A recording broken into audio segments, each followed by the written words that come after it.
It's the fifth growing season for the Grant family at the Malvern Urban Farm, where local farmers like themselves can get a plot of land to grow their own crops. But everyone supports one another. We look out for each other. We share tips. Some people, they've been farming from back home in their countries of origin. Some of us are brand new to this. They come about 3 times a week, a break from their day jobs as a way to connect with nature and each other. Our son has autism, and I think to have spaces like this where persons with disabilities can get involved, because it can be a challenge for some people to do the traditional work. He just feels like he's home. We're here day one, and he's working hard and sweating, but he's so happy to be here. Now the farm is about to get 50% bigger, with the city helping organizers from the Malvern Family Resource Center get access to an extra acre of provincial land. Now, just a patch of grass.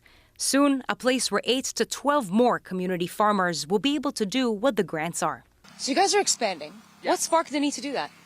We got a petition from some community members that was sent to our organization as well as Deputy Mayor McKelvey's office in 2023 saying hey, there's so many of us that want to grow food in Scarborough.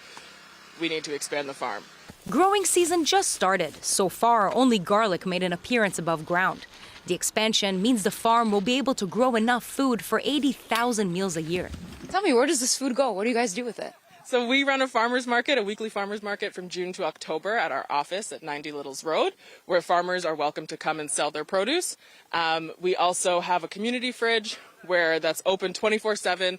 People can come and access the food anonymously, no cost, no nothing. We also donate some to the Malvern Food Bank and other food projects around. Malvern Family Resource Center also offers food in 100% of our in-person programs. The mayor and politicians celebrating the local effort. We don't need to ship things. We could actually grow it here. They're also launching an urban farm lab to give more people and organizations who don't get space here the skills to start farms of their own, all in a time and a place where it's needed. In Malvern, there are also really high rates of food insecurity, and this project means that there's more local, culturally relevant food being grown that people in the community who might be dealing with food insecurity can access. She hopes the expansion will wrap up by midsummer, just in time for this growing season. Nama Weingarten, CBC News, Toronto.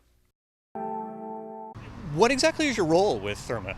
I've been hired as a senior advisor and speaking to the public about what an incredible project this is and what an incredible, and I think a really good set of investments that are being made in Ontario Place to bring it back to life and bring it back to a place where when I was a kid we used to go. Some people might be curious why you would have taken this job because, in the past you were very big on things like public access to parkland. So why are you doing this? Look right over my shoulder. The demolition that's taking place there, that's the admission gates coming down. Ontario Place used to be a place you have to pay to get into. Now it's going to be wide open. In fact, there's a park being built here, the size of Trinity Bellwoods Park. It's going to be free, it's going to be accessible, it's going to be right on the water's edge. You're going to have new beach, you're going to have new trees, you're going to have new walkways, you're going to have all sorts of other things. The Mississaugas of the Credit are helping us build it. Building parks is something I've done all my life in Toronto, especially waterfront parks, and this is just another huge park on the water's edge. Yeah, there are other facilities attached, but in terms of being free, open, and accessible to the lake, that's exactly what this project is all about. You will no longer have to pay a ticket to watch the sunset in Lake Ontario. But I used to go for runs and along the waterfront, so it was publicly accessible before. Not when Ontario Place was in its heyday. When it was in its heyday, there were admission gates at the end of every one of these bridges. The Therma facility is no different than the water park that used to be here, except that it's now indoors and it's going to be open year-round. But back in the day when you went to the water park, you had to pay to get to Ontario Place and you had to pay to get to the water park. It's a blend of paid attractions, ours being one of them, but it's also an amazing set of new green spaces with restored habitat, beaches that you don't need hiking boots to get to, bonfire pits that are not just there to have a picnic, but are also part of the way the Mississaugas of the Credit are going to gather and hold traditional ceremonies. So Ontario Place is coming back, but it's coming back better than ever. And the good news is it's going to be greener than ever. I want to play you a video. Yep.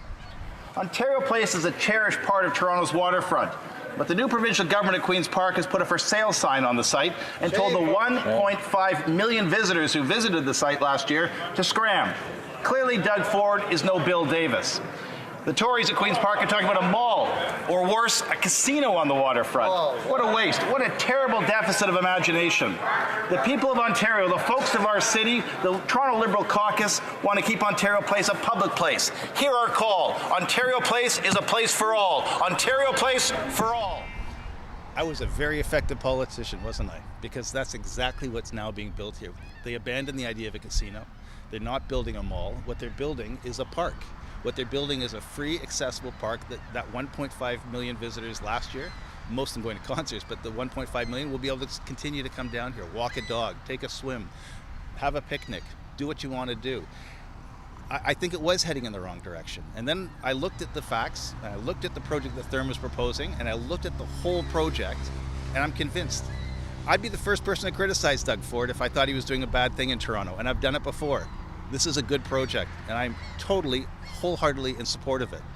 The Therma building is a privately owned spa on public land. Square that circle for me. Well, the water park, you had to pay to get in. Budweiser Stage, a project that an NDP government at Queen's Park started and finished. There's always been, Pizza Huts here. There's always been private sector involvement. The luxury, sort of marina that was here, one of the most expensive on the lake. There's always been businesses run at Ontario Place. This is just another business. The change here, though, is that instead of paying to get into those businesses and circulate around Ontario Place will now be free and open, and will have acres and acres and acres of parks instead of parking lots. It'll have free spaces, open spaces, accessible spaces, but it will also have attractions that you can pay to have an enhanced time. The other thing is Ontario Place used to close in the winter. Now it's going to be open. Is there a price to use some of the facilities like Therma? Yeah, but it's affordable. I've been to the two facilities in Germany and in Bucharest. They are not expensive. They are used by a wide range of people. If you want to upgrade your experience, you can. But the actual facilities, and I invite you to go and take a look at the website and take a look at the facilities. They are wonderful places for families. And yeah, do you have to pay? Yeah, but you have to pay to get into Ontario Place.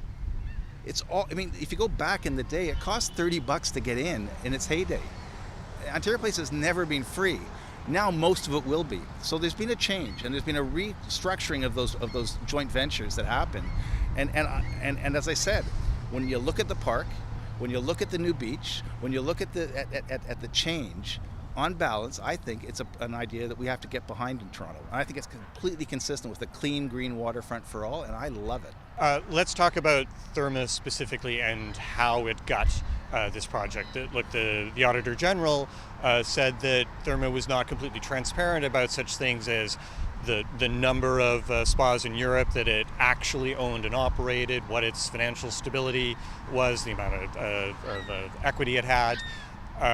What's your response to those statements by the Auditor General? Well, I'd invite you to look at the New York Times article and read it back to front, because they ask a lot of interesting questions. They don't get to the answers until the very end of the article. So, for example, on equity, we have three major investors that are part of our consortium. So, for AHEAT out of Austria is the largest provider of geothermal in Europe, but they also are our investors. That's part of our financial structure. That's what was presented to the government.